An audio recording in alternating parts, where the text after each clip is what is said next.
Welcome to How Preschool Teachers Do It. I'm Cynthia. I'm Allison. And we have a combined 55 years of experience working with children, families, and experts in early education. We are not random influencers. No, we are not. Whether you are new or have been our podcast peeps since 2018, we are thrilled you found us. Happy Monday, preschool peeps. Hi, peeps. Welcome back to the podcast. If you did not hear the last episode, it's so good. Highly recommend. It may be releasing on a holiday. I'm not sure when the holiday is. Let me look. Do you want me to change the dates? I could change the dates. No, we're not changing dates. Okay. Look, we're doing this like right on the episode. We're not changing dates, but we are going to tell you. It's coming out on President's Day. Please go back. It's an aha moment for us all who work with young I children. usually update it That's with the okay. holidays. That's okay.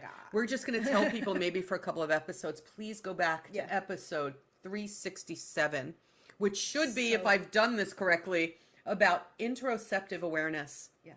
So please go back and listen to what that is. In the meantime, we're here today to talk about something that's also sort of an awareness. But before we do that, where are the people? We're shouting out the people of Greece today. Hello, people of Hi, Greece. Greece. And we're shouting at the people of Sandy, Utah.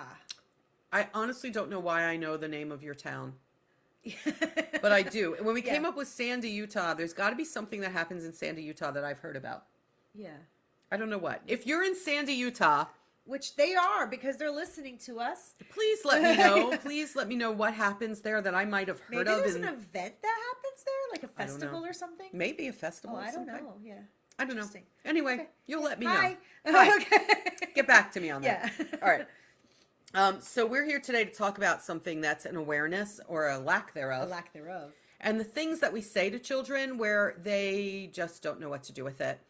It has to do with time. Yeah. Time is an abstract concept to us all. Goodness knows. I mean, my children grew up in a flash. It's a made-up construct, honestly. It is. My children grew up, I don't know where the time went. Time is a weird thing. Yeah. It's an especially weird thing to children. Yes. So Allison has some information. Go ahead and share that. Hold on. All right. Oh, young children experience time as now or not now. Now or not now. It is. I wish I could live my life as it's now. Yeah. Well, they say you should always be living in the now, right? Oh my gosh, I have so much trouble living in the now. I cannot do that. Clearly, it's just as a woman now. with anxiety, I am always worried about like 50,000 things in the future. This is my new goal. Every day, I'm going to look at myself and go, it's just now. It's just now. Okay. They live in the present moment centers of their brain, which is the limbic system and the sensory processing part of their brain. Not the planning and waiting systems, which next to it says PFC. Not sure what that means. Prefrontal cortex. So smart. Oh my gosh. I teach about brain development. So they don't live in that. 5 minutes, and I'm putting it in quotes because it's in quotes on this thing, has no internal clock reference, no emotional meaning, and no concrete anchor. So when we say to children, we're going to clean up in 5 minutes. We're going to go to this grocery store in 5 minutes. Yeah. We are going to... it actually says, so 5 more minutes, quote, 5 more minutes is basically nonsense data to them. Okay, wait. I'm Which I love that. No, I'm going to use that from now on. This is nonsense data. I'm going to use this all the time. Yeah, this is, I think when I'm in class, I'm going to go, that's nonsense data. Yeah. To the children. Unless it's tied to something visual or physical. Okay, so listen. Okay. Okay. Here's how I think that would sound to an adult, that nonsense data. Yes. To me, anyway. Maybe not all of you. Yeah. But to me, if someone were to say to me, okay, we are going to get ready to leave in 3,000 nanoseconds, I'd be like, when is that? Yeah, I don't know what that even means. Is that faster or slower? Like, I don't know what a nanosecond is. If someone came into this room and started to speak a language that I didn't know and tell me how long until we left, I might recognize the number because I know numbers in different languages. But I'm not going to know what that means. Is that like 5 minutes, 5 days? Like, what is that? I don't. So if you think about someone telling you, we're going to do something in 10 blue blacks, you're going to be like, what is that? I think that's how it is for children. made that up. I know we made that up. I found this when you sent I like it. When you sent this to me. Yes. Now, in our classroom, they kept telling us through like all these various like teapots and all that, like you have to give them a 5-minute warning. Okay. So I was giving a 5-minute warning. Blink. I have a light blinker. The person blinks the lights. They scream out to the kids, hey, 5 more minutes until we clean. And then they turn the lights back on. Okay. And I was like, okay, that's what they said to do. That's what the guidance counselor told me to do. I gave a warning. I did it. And when Cindy sent this to me, she goes, I think this would be a good topic. I was like, oh, visual? Well, blink the lights. Like, yeah, they should get the warning. But there was no visual with it, right? So then, after you sent that to me, I started putting on the board the visual timer. She blinked the lights. It's 5 more minutes. Here's 5 more minutes so you could see it. So what is the visual look like? It's a visual. So it's like a... You can pick out on a smart board? On a smart board for me. But I also have one that you can like dial, but like the smart board's big and they see it and they know to look there for cleanup now. And it's a circle or any shape, but let's just say it's a circle. And I put 5 minutes and it'll fill up with blue. And then, so they look. And so sometimes, and I noticed that since I started doing that, which by the way has only been 1 week because you sent this to me last week. I did. In a couple days, the kids were already looking at the screen and be like, oh, look, there's still a little bit left. Meaning the whole thing is not blue yet. I like it. Yeah. It's almost like a digital sand timer. Yes. Yes. I have one that like is the opposite where it's a dial. So if you don't want to use a smart board or if you don't have a smart board in your classroom, it's a dial. I bought it on Amazon. I think it was like $15 and it fills with blue. This is the one I used to use in previous classes that needed the whole hour time, like during free play. They wanted to see. And I would be like, oh, look how much blue is left. That's how much time you have to play. Because that's the other thing. Like, you have an hour to play. Yeah, I don't know what an hour means. Yeah. To me, that's all day. So I'd be like, here, the whole thing is blue. That's the hour. And then as it would go away, you know, that's like, and they would say, do we have time to do this? I'm like, I don't know. Look at the blue. Is there enough? Is there still blue there? One of my classes needed that. This current class does not. They kind of get it. But they do need this 5 more minutes for cleanup. And because they were not, they would, the lights would blink. I'd be like, you got 5 more minutes. And be like, we're going to start a whole new project of building an entire city in blocks. I'm like, you have 5 minutes, you know? So I feel like they did not understand that. Yeah, so when they see the blue filling in, they have a better understanding of time is running out. Time is running out. Yeah. Which is great for something like, we're going to end our free play time. Right. It's great for that. Yeah. Also, what did you call, what kind of data? What is it called? Nonsense data. Nonsense data yeah. is... like a child is upset and we say to them, oh, mommy will be back soon or later. Oh, late. Yeah. Soon or later. Well, that's nonsense data to me. Later especially is hard, right?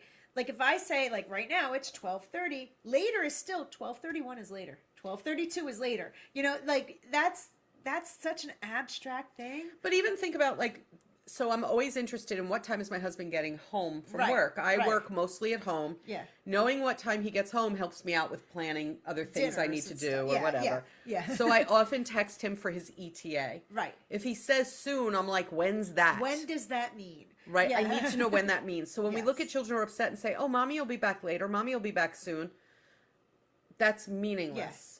Yeah. What I've done instead is say to them something like, mommy went to work. Yes. Would you like me to give you a hug? I don't even talk about time in that case. Or for some kids, if they need the time, I'll use the visual daily thing. Be like, see this? This is what we have to do before you go home. Before you go home. We have all of these things to do before we see mommy. Or with one girl in my class, like she knows it nap time and then it's time to go home, right? I'm like, yeah. And I say that to her. I'm like, sleepy time, then mommy time. Right. And she'll say that to me. Oh, it's sleepy time. That means next I get to see mommy. Right. So it's like, what is that, consecutive? Or I don't know. I think blocks of time that they understand. But if I tell her, hey, mommy will be here at 3 o'clock, she doesn't know what that means. Mommy will be here in an hour. She doesn't know what that means. No, they don't know what that means. Sleepy time, then mommy time. Now she understands. See, I tend to say things like sleep time, then home time. Yeah. And maybe it's I'm very sensitive about that because I had a cousin who actually never was able to go pick up her children. She died. Oh, wow. Yeah. So I I think I'm hyper aware Yeah. that because of that experience in my family, which was now an unbelievable, like 16 years ago. Yeah. But because of that experience that my cousin's children had, I'm hyper aware of not everybody does return. Right. Yeah. So I tend to say, do this, do this, do this, and then you get to go home. Yeah. And by the way, if anyone wants to take that and run with it, please do. Yeah. Yeah. Instead of saying they come back, they always come back because, here's the truth of life. Yeah, they might not. You're right. They don't always come back. Yeah. Yeah. So I don't like to make promises that I Yeah. can't keep to children. I don't like to say things that I don't know are absolutely true. So I always Yeah. say what I learned to say at that point in my life was, then you go home. Yeah. And hopefully that's the truth. Yeah. Although we learned on That- 9/11 that wasn't also not be the true for some true. children. Yeah. So we get as truthful as we can. Yeah. Anyway, saying it's going to happen now or later or Yeah. soon or any of those words is abstract to me on a good day. It's not, Yeah. that's meaningless to them because time is so very abstract Yeah. to them. Yeah. I remember when my children were young, I may have told this story before. They used to look forward to seeing people who were coming over. Like, for Right. example, if my sister was coming over, Yeah. they might say, when is she coming? And I would say, she'll be here in 2 more SpongeBob's. Oh, And yeah. they were older than Yes. this by then. Yeah. They were like maybe elementary school watching TV, and Yeah. I may have said 2 more SpongeBob's. Yeah. Or I've seen people for the holidays be like, when is the holiday coming? Yeah. Oh, you have 2 more sleeps until vacation. Yes. 2 How more many sleeps? I've done that until too. This holiday. 2 more sleeps until then. Yeah. And then that kind of is like, okay, I had to go through this one night and then another night without giving them like, oh, 2 days. Well, 2 days, they don't know what that means. I think there's also value in using a calendar in the way calendars are supposed to be used Yes. by crossing off the days until Yes. that happens. Yeah. Like circle the day or highlight the day highlight that the the day. exciting thing is going Yeah. to happen and then physically go in there. Yeah. Not on a digital calendar. I'm No. talking about on a paper Like an actual calendar. paper calendar. And take a marker Right. and cross out the days Yes. until we get to that highlighted circled yeah, and then day. you can count there's 2 boxes before Right. this day. That's an actual That's calendar. how you actually use calendar. Yeah. That's how you use Yeah. calendar, not let's count how many days have gone by in the month of Right. February. Yes. That's ridiculous. Yeah. That's nonsense data. Nonsense data. Oh my gosh, I love that I phrase. love this. I can't wait to use it. That's Yeah. nonsense data. Yeah. I have to find a nice, kind way to use that because I love it. It's a bunch of nonsense. That's a bunch of hooey. That's a bunch of nonsense. Yeah. Can we think of other ways where time is so abstract to them? It'll be over soon. You take them to the doctor and they don't like to be there maybe, Yes. or the dentist and they don't like to be there and you say it'll be over soon. I also think sometimes, but what does that mean? It'll be over soon. For all you know, you're getting checked into a hospital for 4 days. What? Okay. No. I also think if you go backwards in time, like you ever have like a student be like, "Oh, I went to Disney World yesterday." Now, I as an adult know they Oh. went to Disney World during the Thanksgiving break. But Okay, to that them- was not yesterday. Okay. But 3 years from now, the kid will be like, "I went to Disney World yesterday." Be like, "Yeah, that was 3 years ago, buddy." Yes, I've had it's them do that. I think anything in the past Is then yesterday. Is yesterday. Yes. Yeah, it could be 2 years ago, it could be 2 seconds ago. That was yesterday. Yes. I had a child one time in my class who the child was, I think, just turned 4. And they had a 2-year-old sibling and told me that the child was born yesterday. Because I think anything And that meant in the past. in the past. Mm-hmm. Yeah. Mm-hmm. And I remember saying, yes, your brother was born 2 years ago. That happened was in the past. In the past. Yeah. So happened in the past is yesterday. Yesterday. The only time they know is now. Yeah. Or not now. Or not now. It's now or it's not now. If it's yesterday, that actually shows some developmental growth. Yeah. Because they learned that yesterday means it happened in the past. Yeah. It's not now and Not it was in the now. past. Yeah. The future too. When people say we're going to go on vacation in 2 weeks, they got nothing. Nothing. Nonsense data. Nonsense data. Love that. Yes. I love this. I have an adult son who, when I say we need to know if this date is good for you, will say things to me like, I don't know this far in the future. Like, I don't know. That's weeks from now. I won't know until we get closer is always his thing. I won't know until we get closer. And I want to say to him, that is nonsense That's data. I nonsense need data. to know if we're doing this on this Right, day. we're trying to make plans here. And maybe my desire to know is nonsense data to him. Maybe. Wow. I have to have a conversation with my son. Yeah. Like he can't. Yeah, like you.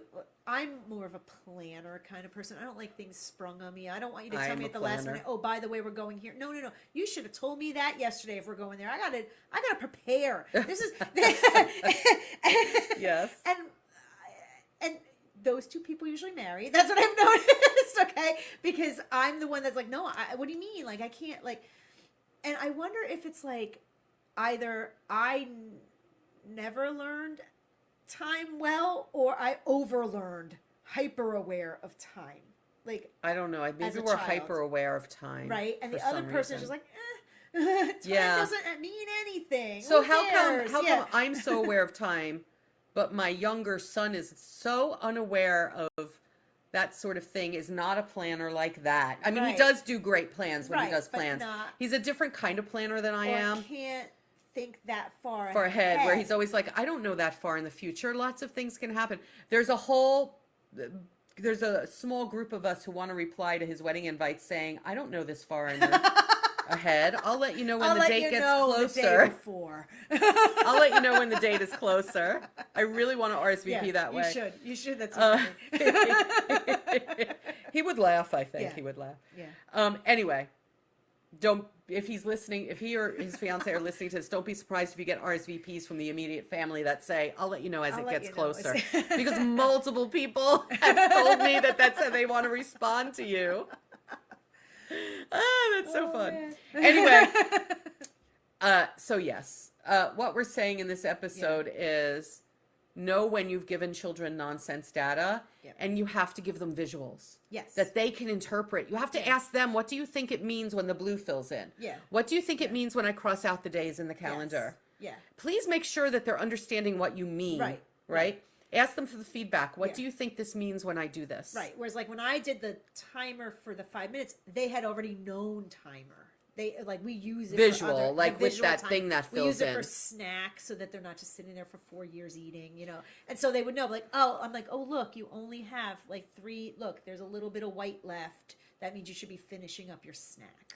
But you can't just use the adult kitchen timer that doesn't fill something in. It has to, That's not going to work. See it. You have to see the time filling in. Yeah. All right, everybody's going to write on their wish lists now. And before you do that, if you did not hear episode 367 about interoceptive awareness, go there. Be there. Go back. It's impactful. Yes, it is. We may want to make a note, Allison, that if we ever do a reboot of episodes during holidays, do that. Do that one. It was a good one. All right, preschool peeps. You know how to reach us. Go to howpreschoolteachersdoit.com. Find the How Preschool Teachers Do It Facebook group. Look for us. Yep. I may be there as Cindy. I may be there as Cynthia. Who knows? Go find out. Use that QR code. Use the QR code on YouTube where you hold your camera up to it, tap on the site, and then it'll take you to links to our many things that you can save that contact. And we will catch you next time on the podcast. Bye, peeps. Bye, peeps.